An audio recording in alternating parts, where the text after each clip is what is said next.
obscure city is a place where you can find many unique dangers. This is where she works, Cassandra Killjoy, Paranormal Private Eye. Now a teenage girl's father has gone missing, and Killjoy believes that the city's enigmatic protector, the swordsman, is the key to finding him. So Killjoy must face many deadly dangers in her search for the swordsman. Available on Amazon.com. Even extraordinary cartoons can have extraordinarily bad episodes, and when that happens, you get InepToons. Avatar: The Last Airbender, a name that is synonymous with greatness. A show that is considered to be flawless by many, including yours truly. But somehow this awesome series still managed to draw the ire of the fandom for just one episode, The Great Divide. Now some believe that the hatred stems from the fact that Avatar: The Last Airbender is serialized and The Great Divide is a standalone episode, which makes it inconsequential to the overall story of the series. But I think that the hatred runs far deeper than that, as people have actually created memes making fun of its horridness, and this is the second most requested episode for InepToons. Yes, it is only second to Jubilee's Fairy Tale Theater. So, is it that bad? Let's find out. Fanboys and fangirls, from Avatar: The Last Airbender, this is The Great Divide.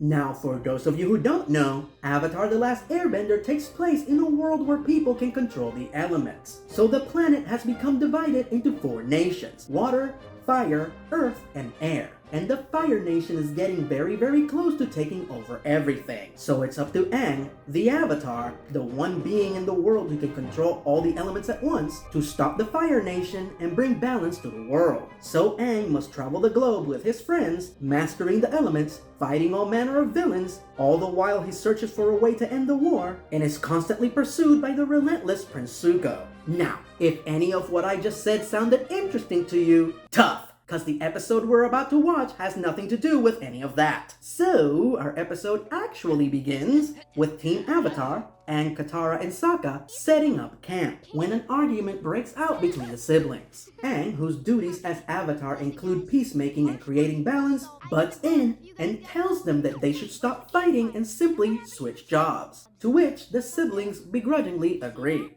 Settling feuds and making peace. All in a day's work for the Avatar. Gee, I hope that doesn't come back to bite you in the ass later. And thus, our heroes arrive at the eponymous Great Divide, which is the biggest canyon in their world. Now, normally, our heroes could just fly over this minor obstruction on their flying bison, Appa. But this is not that kind of episode! Allow me to introduce you to the episode hijackers for today, the Jang and the Ganjin. 2 opposing tribes, one comprised of sloppy barbarians and the other made up of refined city folk. And the 2 have been feuding with one another for 100 years, like the Hatfields and the McCoys. If you weren't such slobs. If you Ganjins weren't so clean. Oh, God. Shut up! Are we really going to have to put up with 17 more minutes of this? As you can see, these numbskulls fight over everything. Currently, they are feuding over who will be led across the Great Divide by a professional guide, who is a very impressive earthbender, played by the legendary Leonard Stone. And while we're on the subject of casting, here's a little fun fact for the Trekkies in the audience. The leader of the Ganjin is played by none other than Renee Auberjonois. Oh yeah. So, Katara just butts into this 100-year-old feud and volunteers Aang to solve it. Nice! Aang simply offers them the obvious solution of just sharing the guide. Absolutely not. We'd rather be taken by the Fire Nation than travel with those stinking thieves. We wouldn't travel with you pompous fools anyway. Shut the hell up! God! Thankfully, Aang remembers that he is the most powerful being on the planet and lays the smackdown, sternly ordering the Jang and the Ganjin to share the guide and travel together. And if they do so, he will have Appa fly the sick and the elderly among them over the canyon.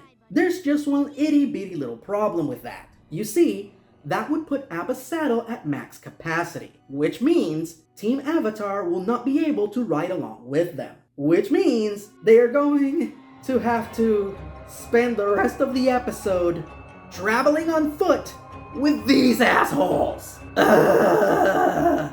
But I digress. So the guide warns them not to bring food into the canyon, as it will attract dangerous predators. So the slobs and the snobs seemingly dispose of their rations. And the journey finally begins. And you know what? Good. Without giant monsters to fight, this part of the episode should go by quickly.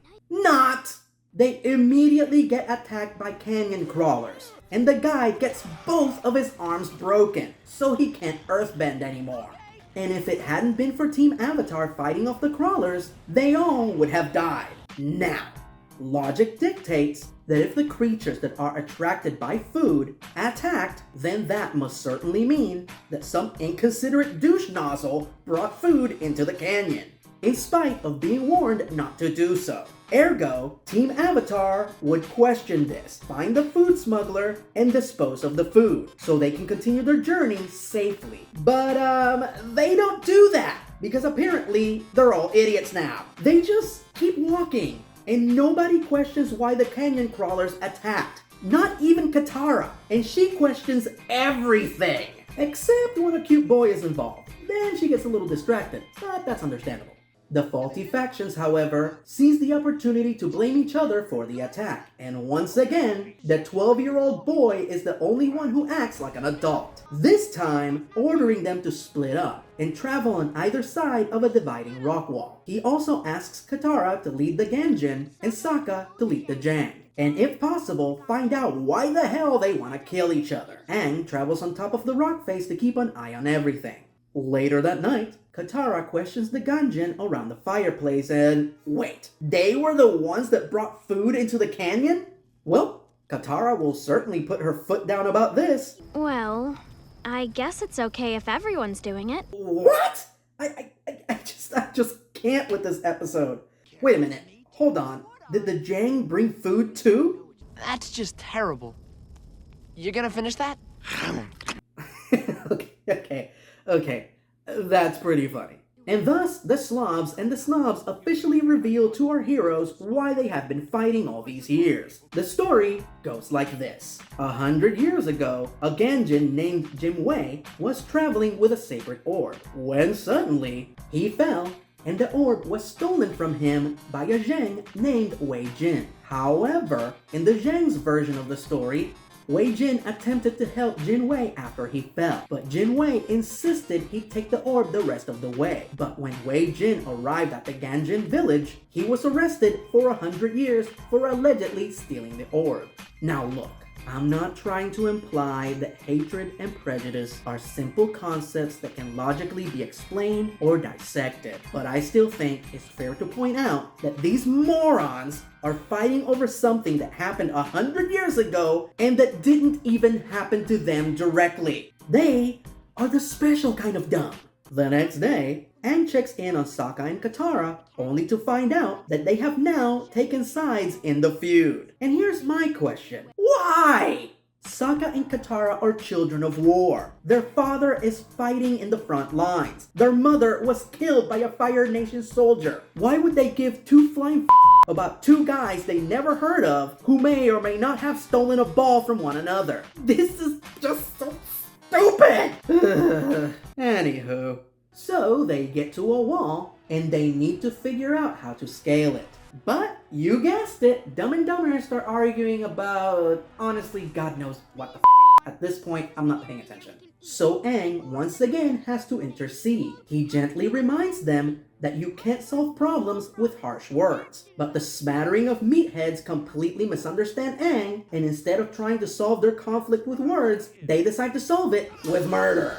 If only Aang would just let natural selection take its course. But no, he's a hero. So of course, he interferes, yet again. This time, breaking up the fight by pushing everyone back with his wind powers. But in doing so, everybody's secret food stash empties, revealing both parties to be guilty of the canyon crawler attack. Do Sokka and Katara admit that they both knew about this the whole time? Nope! They apparently no longer care about the group's safety. Our heroes.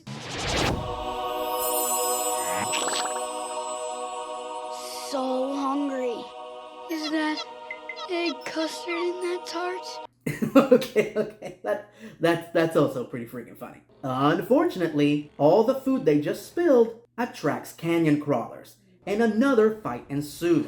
Aang, however, cleverly elects to solve one problem with the other by making feed bags with the food, mounting the canyon crawlers, and then using them to scale the wall, officially making it out of the Great Divide. Thank the gods! But as soon as they are safe, the deluge of dimwits goes back to fighting. But this time, Aang recognizes the names of the people from the story and reveals to them that 100 years ago, before he got accidentally frozen like Captain America, Aang knew Jim Wei and Wei Jing, and that they were just a couple of kids playing a game of ball, and there was no theft and there was no arrest. And thus, the Ganjin and the Zheng realize how foolish they have been, and officially end their feud, continuing the rest of their journey together.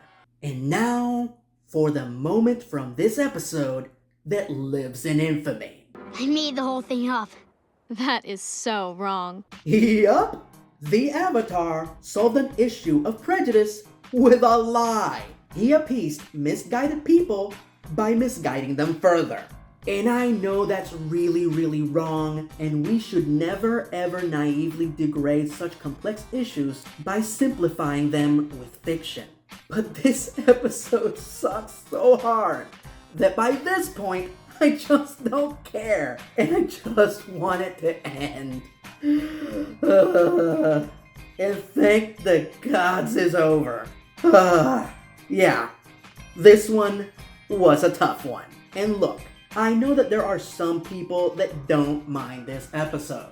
Folks who see it as a nice little break from the main story arc of the series. But even those people cannot deny the legendary badness of this episode. It has the lowest IMDb score out of all the Avatar The Last Airbender episodes. During the DVD commentary, director Giancarlo Volpe candidly says, yeah, the fans really didn't like this one. During the Avatar Braving the Elements podcast, creators Brian Konietzko and Michael Dante DiMarino admitted that this episode was terrible and that they were not happy with it.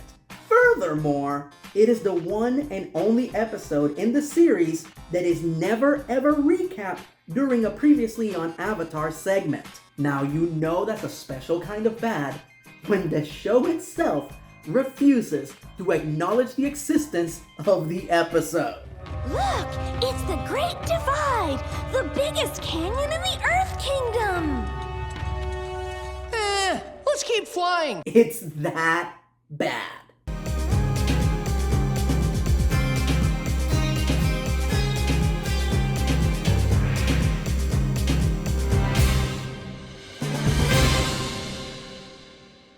Next time on InepTToons. And now there is nothing to stop me from getting my sweet revenge!